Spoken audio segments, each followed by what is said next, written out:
Hi friends, we are back on the Harris Walls Reproductive Freedoms Tour Bus. Yes. And I'm here with my Instagram. Will you tell the folks who are here with us about yourself, Heather, and what you do and why you're here? Okay, so I'm Heather Bunda. I am an OBGYN. I'm based in New York City.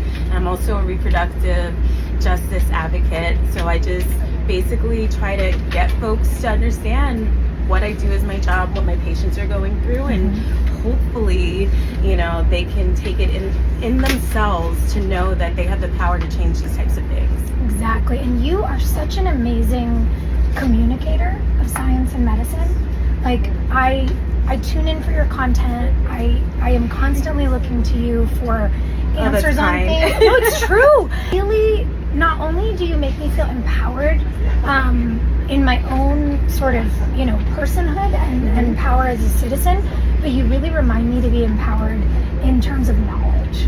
We should be, because one of the big things that I notice with myself, with my family members, with my patients, is that when you know your body, when you know yourself, when you know what to ask, you feel so much better. You feel like you can, really take charge of your life, your health, everything. And so for me, that's what's important. So I was like, listen, I do that like face to face with my patients, and I was blessed enough to be able to go to medical school, but I don't think that we should gatekeep that information. So that's why I was like, listen, I want other people to know what I learned, and hopefully you understand it. Yeah, it's very incredible. So I just want to thank you.